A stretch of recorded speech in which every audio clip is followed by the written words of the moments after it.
The scene starts on an island, where a megacorporation is doing what every megacorporation in horror movies does, illegal and very dangerous experiments. The big boss, John, decides to show up personally to see why his scientists can't create a perfect and obedient bioweapon. And as if an army of mutant snakes wasn't enough, the government is starting to sniff around. John's solution is to destroy the evidence, because that always works. The genius plan includes filling the largest monster with venom and setting the factory on fire. The venom makes the giant snake even more buff, and the other snakes enter vengeful fury mode. Now it's every man for himself, and the lab turns into a horror show with fire, screams, and, of course, betrayals, because John decides to wipe out not only the evidence but also the scientists.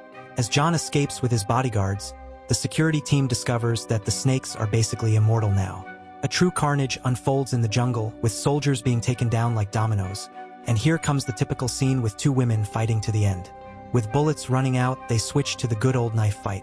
One of them gets thrown far away, while the other becomes a snake snack. This part made me think. If it were me, I wouldn't be on this mission even for $1 million and a tank. I'd be running for the helicopter at the first sign of a giant snake. Now, 1 year later, a cruise ship full of happy and completely clueless people is about to discover the true meaning of maritime nightmare.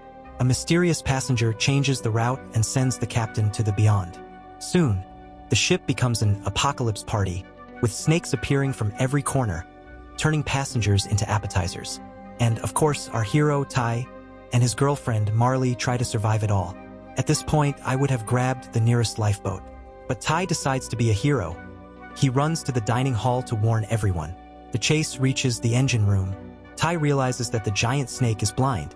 An interesting twist since it's an underwater mutation that probably hunts by heat and vibrations. He uses the noise and heat from the machines to fool the monster. But, as always, someone has to mess it up. This time, it's a phone alarm that gives away their position. Note, that's why I always put my phone on airplane mode in the cinema, and also if I were in a horror movie. And now, Ty faces the serpent with an axe, while Marley goes at it with a fire extinguisher. And it works temporarily because, of course, the snake is seeing red or whatever giant mutant snakes see. And at this part, I thought, why does it always have to be an axe? I would have tried to lock the snake in the engine room and blow everything up. With no options left, the group of survivors locks themselves in a cold storage room, trying to escape the giant serpent that fiercely pounds from the outside. Now they face a deadly dilemma: freeze to death or be devoured. The situation worsens when a man starts bleeding from his nose. Marley realizes he's been poisoned and is doomed without medical help. In the middle of the despair, Ty suggests luring the monster away, but Lee tries to stop him. Before they decide, the poisoned man runs toward the door, sacrificing himself to distract the creature and allowing the others to escape.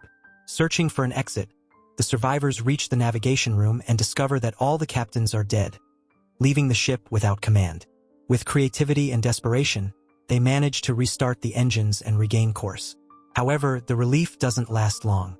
The ship collides with something immense that covers all the windows. Ty fires a flare, revealing a colossal creature. The monster roars, and everyone runs for their lives. Ty decides to distract the creature, spreads gasoline across the ship, and triggers a massive explosion. When all seems lost, he reappears, rescued by the survivors. At dawn, the group reaches an island.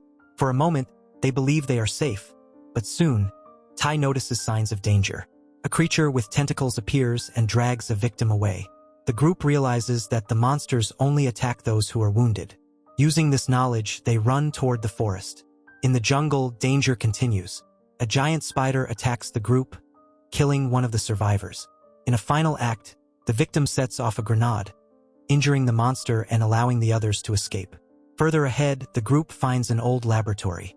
Documents reveal that genetic experiments were the origin of the mutant serpents. This discovery raises questions about who was behind the creatures and their objectives. Now, a fun fact. In this film, the giant serpent was created using a mix of CGI and animatronics, referencing classic techniques from films like Jurassic Park. And although this movie is pretty bad, the CGI turned out surprisingly good. But let's get back to the story. The survivors venture deeper into the underground tunnels because, of course, the best place to be during a monster apocalypse is a dark and creepy place. Surprisingly, the electricity still works. Seriously, This building has a better power grid than any city during a blackout. But by some miracle, luck finally appears. They find a room full of food and drinks, enough to survive the night and throw a basic little party. After stuffing themselves for the first time in days, everyone falls into a deep sleep, except for one clever guy who decides to play laboratory thief. Meanwhile, Tai wakes up, notices the ninja lunatic is gone, and goes looking for him. But, plot twist, the missing guy isn't in danger, he is the danger. The guy is on the second floor, stealing secret research from the lab.